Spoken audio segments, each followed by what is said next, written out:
Hi, my name is Mike Wagner. I'm the Senior Product Manager for LED products at ARRI, and we're here at NAB 2016 to debut some new products. So at this show, we're actually showing a couple of updates to our SkyPanel. The SkyPanel is an ultra-bright LED soft light that's fully tunable and extremely versatile. To kind of add to that versatility, we're actually coming out with a new accessory here at NAB called the SkyBender. The SkyBender is an asymmetrical reflector that you simply slide into the front of the SkyPanel, and you're able to get a really homogeneous beam of light over a wall. So just by adding this reflector to the front of it, you could tilt the light upwards against a wall, and you get a really beautiful, soft, even distribution of light. In fact, it's so uniform that it's about plus or minus 1/6 of an f-stop uniformity. So it gives you really nice, even coverage over a wall. So you could light this from below, or you could light it from above. You could use it. You could do both actually. But the SkyBender is a great accessory that's really going to expand the versatility of the SkyPanel. Before, we were able to adjust the color temperature from 2800 to 10,000 degrees Kelvin and also get really saturated colors. But now we've also enabled the ability to select from a wide range of gels. So you could select from Roscoe and Lee gels, and we actually have 277 different gels inside of the light. And it's as simple as changing the mode and then picking the color that you want. So we have popular categories like Roscoe's Storaro selection, the Cal colors, and we have Lee's Series 600 filters and their color correction filters, of course, as well. So we're able to select them very quickly. Not only can you select the gel, but you could also select the base color temperature of that gel. So either 3200 degrees Kelvin or 5600 degrees Kelvin. And then you could actually pick the best color version of that gel or the brightest version of that gel. So there's a lot of control and flexibility when you're picking out the gels. The next feature is we have the ability to have what we call a low-end mode. So low-end mode actually switches the way that the LEDs are controlled, and you're able to get very, very low light levels with excellent color temperature and excellent color rendition. We also have a tungsten mode. So tungsten mode is kind of just like what it sounds. We're able to actually mimic the behavior of a tungsten lamp source. So as you dim the light, the color temperature will actually warm as you get closer and closer to zero, just as a tungsten lamp would. We're also able to mimic the on-off behavior of a tungsten lamp source. So for example, if you go from 100% to 0% very quickly, there'll be a little bit of an afterglow effect. So the light will dim and warm, just as a tungsten filament does when you turn it off. It starts to cool down and that filament starts to glow. So we're actually, through software, just by enabling that mode, it does that all automatically. So if you're mixing the SkyPanel with tungsten fixtures, they'll match perfectly. Or if you just want to get that kind of familiar effect, it's a great mode.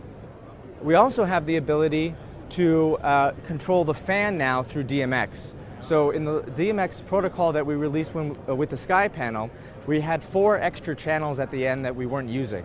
Well, now we're using one of those empty channels to actually control the fan.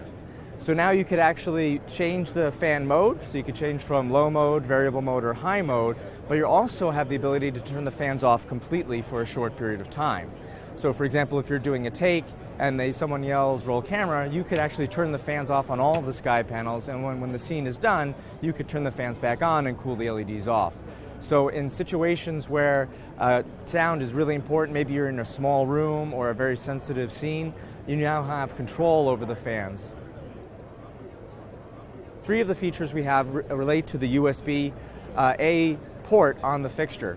So we have the ability to save error logs and service logs to a USB stick. So instead of actually connecting it to a computer, you could just save those error logs to a USB stick if you should get an error message. And that way you could send it to an ARRI service person and figure out what the problem is. We also have the ability to save presets to the USB stick. So you could actually share your presets with other fixtures or maybe even with a coworker. So we have the ability to save 10 presets, and those 10 presets can then be saved to a USB stick. Additionally, we have the ability to clone all of the fixture settings to a USB stick. So if you wanted to set up a lot of different fixtures all at once, you could kind of clone one fixture setting and then plug in the USB stick to all of the other fixtures, and that will do things like set the DMX protocol, the fan mode, and everything else. So that will kind of speed up the process of setting up your fixtures. We've also implemented a few more communication protocols. So SkyPanel is now fully RDM implemented. So we're able to RDM stands for Remote Device Management, which allows two-way communication between the fixture and a lighting console. So now you're able to do things like remotely change the DMX address, change the DMX protocol, change the fan mode. You could do that all through a lighting console using RDM. In addition to RDM, we've also implemented Artnet. So Artnet is a protocol that uses Ethernet devices to communicate DMX over. So you could use Ethernet cables, you could use hubs and switches and routers, and you could distribute your data using that infrastructure and connect it right to the SkyPanel that way. When you connect Artnet to the SkyPanel using the LAN port on the back of the fixture, you're also able to daisy chain out using the 5-pin DMX to other fixtures, so it actually acts as a gateway as well. We also give the ability of controlling the dimming curves in the SkyPanel. So in the past, we've only had the option of one dimming curve. As the light dims, it dims in kind of an exponential curve. But now you have the option of selecting from 4 different curves. The exponential, of course, is still the default, but you could also pick from a logarithmic curve. And the great thing about the logarithmic curve is that it gives you high resolution control over the high end of the dimming range, whereas the exponential gives you high resolution control over the low end of the dimming range. We also have a linear curve, which is basically a 1-for-1 increase of the intensity with the percentage of the control panel.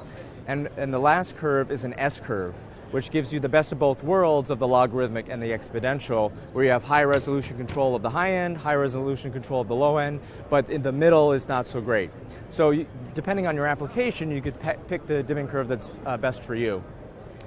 So that is the SkyPanel firmware 2.0. It's a free of charge update that you can actually download from our website today and upload to your SkyPanel, and you get all of these brand new features for free, which is great because it really kind of turns your SkyPanel into a whole new fixture. Please visit us at www.arri.com for downloading the new firmware update and for more information. Thanks a lot.